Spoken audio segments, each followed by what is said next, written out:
Don't judge me, y'all, but I had to lay them out so they could dry. It's whatever means necessary. These are the instructions. And, oh wow, they might just blow away at this point. Oh, all right.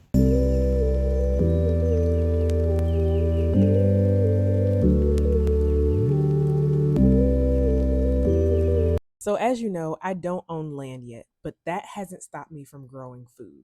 As you can see, we have Gigi's garden, but also a few months ago, I entered a spring contest hosted by the Garden Tower Project on their Instagram page. And to my surprise, I actually won third place. I don't usually win things like this, so when I saw the email, I was incredibly excited.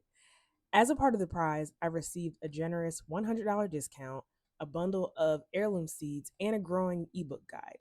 And I used it all on my very first order for their Garden Tower 2 in their beautiful 10th anniversary color, the succulent green. I love this color. The other colors are Chef's Kiss, also, by the way.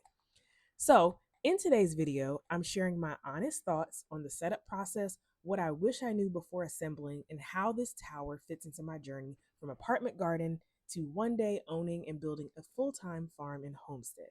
So if you haven't already gotten started, I hope this video inspires you to start growing right where you are too, and maybe even check out the Garden Tower project and what they have to offer.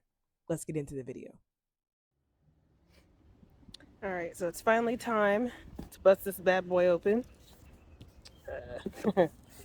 Don't mind the box, it's been sitting out here. We had a terrible rainstorm last night and it's got wet. But just goes to show, this is definitely an outdoor device, apparatus. So we're gonna unpack this and I see some instructions. I'm gonna start with that. Y'all don't judge me. The instructions are soaking wet, but they made it. They survived. Maybe I should have, yeah. I'll just leave these out here to dry.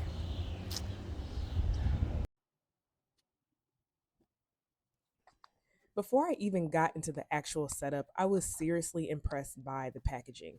This box sat in my parents' yard for weeks, in the rain, through storms, wind, you name it.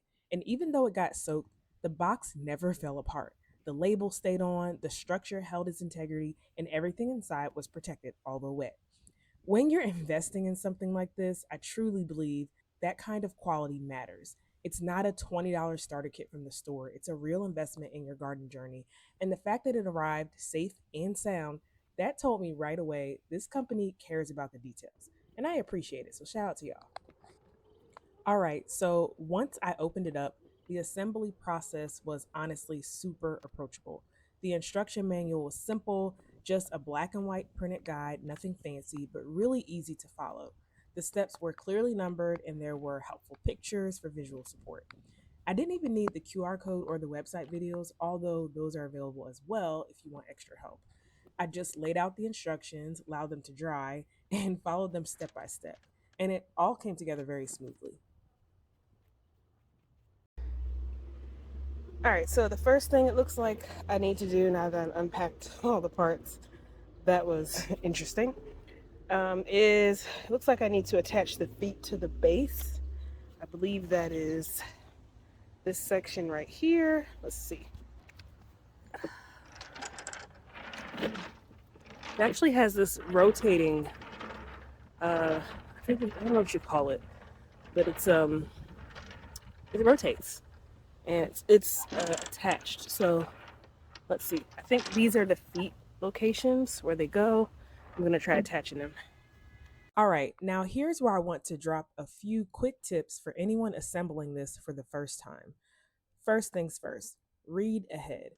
I didn't read the entire instruction manual, I know, from front to back, but I did scan a few steps ahead each time so that I wasn't caught off guard by any specific direction or watch out. All right, so that was pretty easy. I didn't hear them click into place, but it does make a note that there's a clear channel, which I saw, and it says do not test fit. So it seems like it's something that once you put these on, you're not necessarily taking them off easily. Like I said, I didn't hear a click, but they did go into place properly, as you can see. So next we need to find this drawer, which is over here. Let's see.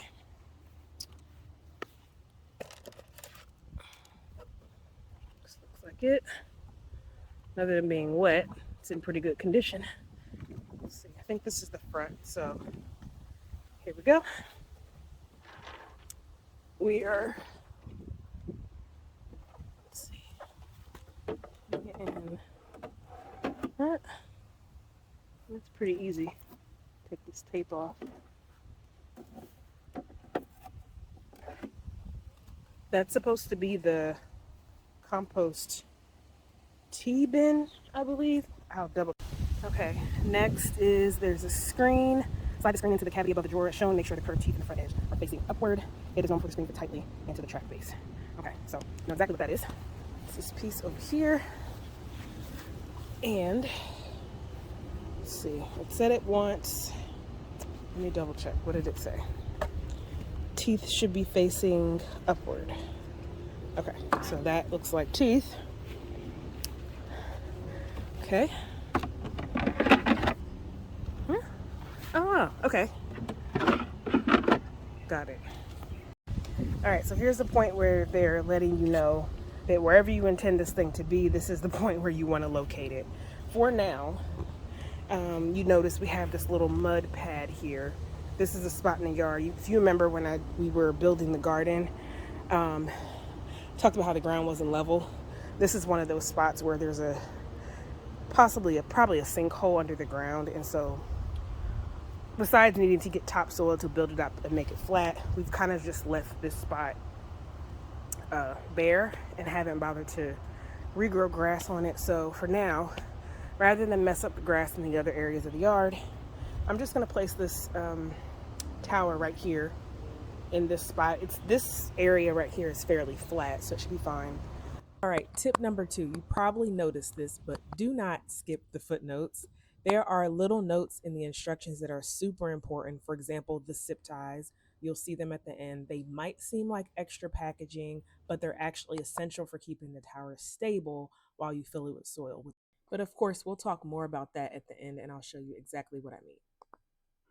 So, one note that I did want to point out that it mentions in the instructions is, and I mentioned this part rotates, but the base does not. So it just mentions that make sure you orient this compost bin area in an accessible location. So right now, the compost bin area is facing the garden bed. I don't necessarily have an issue with that. However, part of me is thinking I should turn it around the other way. So that's what I'm going to do. So it faces the house. Honestly, I don't think it's going to matter much, but I'm going to turn anyway because that's what my instincts is telling me to do.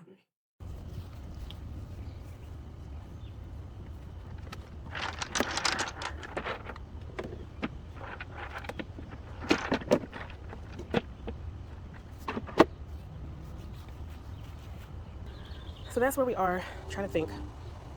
Because from this point, we're pretty much just stacking levels here. I just want to make sure this is what I actually want it to be. We'll come back. All right, and for my final tip, you really can do this solo, as you can see. I assembled mine completely on my own, and it took maybe 30 minutes total, probably less if you're moving faster. I just took my time to double check everything because engineer brain. So, all in all, I really enjoyed this. And like I said, you could do it on your own or have some friends over to help you out.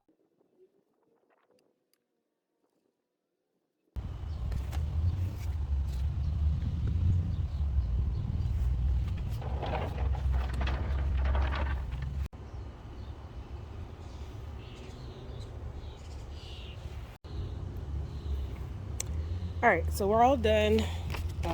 We're at the step where we prepare to start putting soil into the vertical bin. I have to say, it was fairly easy. Once I figured out how the grooves were supposed to attach to the column, things went smoothly from there. I thought they were gonna like snap into place. They just really just settle in, and you gotta connect them with the right section. But anyway, I'm not adding soil into it right now, but I was reading through and I wanted to make this note about the stabilization. So it makes a point once you get right around here, around step 14, before loading soil.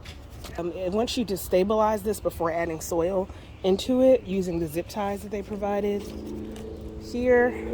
And from reading this, it looks like they want me to add them in pairs of two to these holes between this point and this point. And so I'm not going to do that now since I'm not actually planning to put the soil in now. But I'd say once that's done, this is a fairly easy setup from there, which is just dumping the soil. And they have instructions on exactly how you should do that as well. So stay tuned. Overall, this was a really rewarding setup experience. It's compact, sturdy, beginner friendly, and it made me feel so capable, like I was taking one more step toward the farm life that I've been dreaming about. I'm excited to start planting in it and see how much food I can grow in just a few square feet of space. Whether you're in an apartment, living with family, or just trying to make the most of a small yard, don't wait for perfect conditions to grow something real. Start right now. If this video helped or inspired you, make sure to like the video, subscribe to the channel, and leave a comment letting me know. What's your version of starting where you are? I'll be sharing more from this setup in Gigi's garden, plus updates on how it's growing and what I'm planting this season. Until then, keep blooming right where you're planted. I'll see you next time.